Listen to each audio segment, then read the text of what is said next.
बोल जयकारा बोल मेरे श्री गुरु महाराज की जय। सौभाग्यशाली गुरुमुखो, संत महात्मा वह सत शास्त्र इस मनुष्य को संसार में रहने की युक्ति सिखाते हैं कि हे जीव, तुम संसार में रहो मगर इस तरह से कि तुम को संसार की मोह ममता वह लोभ लालच दुखी न कर सके। उसका सरल वह आसान तरीका संत महात्माओं के विचारों में ही है कि संसार के सामानों को जड़ नकद सोना मकान वह समान चेतन स्त्री पुत्र रिश्तेदार संबंधी को अपने कुल मालिक परम पिता परमात्मा को समझो। वैसे भी तो सृष्टि का मालिक परमात्मा ही है, लेकिन मानव अपने जीव बुद्धि के अनुसार उन्हें अपना मान बैठा है, जिसका परिणाम यह निकलता है कि मरते समय जब यह अपने संबंधियों वह सामान से बिछुड़ता है तो बहुत दुखी होता है, क्योंकि मनुष्य ने मात्र अपनी भूल के कारण इनको अपना मान रखा है। इस अनुचित मनोकामना के कारण मरने के पश्चात इसको नरक योनि की सजा भोगनी पड़ती है। यह मनोकामना ही दुख का मूल है। संत महात्मा इस जीव को समझाते हैं कि इस संसार में जड़ चेतन जितनी वस्तुएं जो तुम्हें प्राप्त हैं, इनमें अपनी श्रुति को नहीं उलझाओ, क्योंकि अंतिम समय यमदूत उसी जीव को कष्ट देते हैं जिसके दिल में मोह ममता वह लोभ लालच के विचार भरे होते हैं। जैसे जो कि नाके पर उस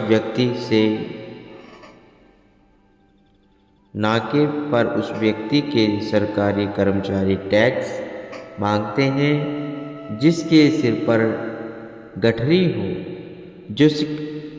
जो खाली हाथ हो उसे चुंगी वाले कुछ नहीं कहते। ऐसे ही संत सत्पुरुष उपदेश देते हैं कि तुम भी मोह ममता की गठरी को उतार कर अपने इष्ट देव श्री सद्गुरु देव जी के चरणों में डाल दो, जिससे संसार में भी तुम्हारा जीवन सुखी व्यतीत हो और मरते समय धर्मराज तुम्हारे से हिसाब न मांगे। जैसे गुरुवाणी में भी लिखा है, संतन सियु मेरी लेवी देवी, संतन सियु वी आरा, संतन सियु हम लहा खटिया, हरे भक्ति भरे भंडारा। एक बार श्री सद्गुरु महाराज जी ने श्री प्रवचन फरमाते थे कि संसार में दो तरह के मनुष्य होते हैं, एक गुरुमुख, दूसरे मनमुख। गुरुमुख को का जीवन सुखी होता है और मनमुख दुखी व परेशान होकर अपना समय व्यतीत करते हैं। उनका प्रमाण इस तरह से है जैसे कि दो मनुष्य यात्रा के लिए घोड़ों पर जा रहे थे। दोनों के पास एक एक मन बोझा था।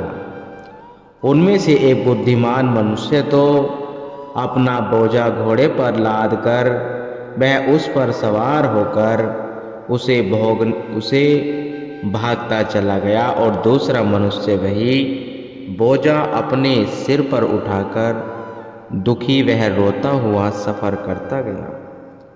अब विचारना इस बात पर है कि सफर तो दोनों कर रहे थे, लेकिन एक सज्जन ने बोझे को नीचे रखकर अपने आप को हल्का फुल्का वह सुखी बना लिया और दूसरे व्यक्ति ने वही बोझा अपने सिर पर रखकर स्वयं को भारी संकट में डाल दिया। ऐसे ही गुरुमुख मोह ममता के विचारों को दिल से निकालकर सतगुरु के प्रेम व भक्ति को दिल में स्थान देते हैं। रुपया पैसा जेवर मकान सामान स्त्री पुत्र सबको मालिक की दात समझते हैं, सबके साथ व्यापार करते हैं, वे अपनी सुरती को उसमें नहीं अटकाते, मगर मनमुख सिर पर मोह ममता की गठरी होने पर संसार में दुखी रहते हैं। जहाँ नीचे एक दृष्टांत दिया जाता है कि एक राजा जो पहले राजा को अपना मानकर दुखी रहता था, वही राज्य जब उसने अपने गुरु पराशर ऋषि का समझ लिया, फिर वह राज्य उसके लिए सुखदायी बन गया। पूरा प्रसंग इसे नीचे लिखी पंक्तियों में ज्ञात कीजिए। एक राजा जो कि पराशर मुनि जी का शिष्य था, उसने एक बार मुनि जी से आकर कहा, महाराज, मैं संसार के दुखों से बहुत तंग आ गया हूँ, इनसे निवृत्ति पाने का कोई साधन बतलाइए। पराशर जी ने कहा, राजन, संसार को छोड़ दो तो फिर दुख स्वतः ही तुम्हारी ओर पीठ कर देंगे। इस पर राजा साहिब ने कहा, महाराज, मैं तो बहुत दिनों से राज्य त्यागने को तैयार हूँ, केवल यही एक विचार मेरे मन में आ रहा है कि मेरा पुत्र अभी अल्प आयु है, जिस समय वह राज्य का काम संभालने के योग्य हो जाएगा, उस समय तत्काल उसे राजपाट सौंपकर मैं संसार का त्याग कर दूंगा।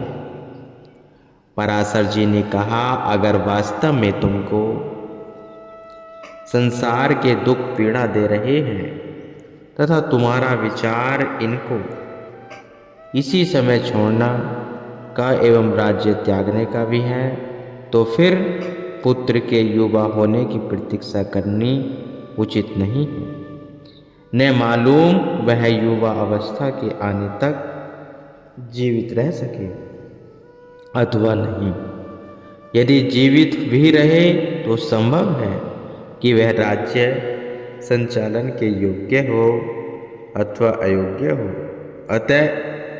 अतएव अच्छा तो यही रहेगा कि तुम राज्य हमको दे दो और संसार के दुखों से छुटकारा प्राप्त करो। पराशर मुनि जी के इस ज्ञान भरी बात ने राजा साहिब के हृदय पर बहुत अच्छा प्रभाव डाला। उन्होंने तत्क्षण ही प्रसन्नतापूर्वक अपना राज्य पराशर मुनि जी के नाम पर संकल्पित कर दिया और सहर्ष वहाँ से उठकर जंगल की ओर जाने लगे। उन्हें जाते देखकर पराशर जी ने सम्राट से पूछा, राजन, कहाँ जा रहे हो? राजा साहिब ने प्रत्युत्तर में कहा, महाराज, आपने कृपा करके मुझे राज्य के बोझ से स्वतंत्र किया है, इसलिए मैं जहाँ जाऊंगा वहीं रहूंगा। मात्र 2 रोटी की अपेक्षा है और वह थोड़े से परिश्रम से अथवा 2 घड़ी के घास खोदने से प्राप्त कर सकता हूँ। तब पराशर मुनि जी ने कहा, राजन, तुमने कभी घास खोदी ही नहीं, इसलिए तुमको इस नए काम को करने में अत्यधिक कष्ट वह कठिनाई का सामना करना पड़ेगा, क्योंकि हर एक काम के प्रारंभ में कष्ट तो उठाना ही पड़ता है। इसी प्रकार हमने भी राज्य का कार्य व्यापार कभी नहीं किया, इससे हमको भी राज्य करने में कई कठिनाइयाँ का सामना करना पड़ेगा। हम भी तो किसी न किसी व्यक्ति को राज्य सौंपेंगे ही, परंतु हमको तुम्हारे से अधिक राज्य के कार्यों का अनुभवी व्यक्ति शायद ही कहीं से दूसरा मिल सके। अतएव अच्छा तो यही रहेगा कि तुम हमारी तरफ से हमारी आज्ञा अनुसार वह हमारा राज्य समझकर राज्य संचालन करो। जो कुछ हानि लाभ होगा वो हमारा है। तुम केवल राज्य से शरीर की आवश्यकता पूरी करो और प्रति वर्ष सारा हिसाब हमें दिया करो। राजा साहिब ने मुनि जी के कथन अनुसार वैसा ही किया।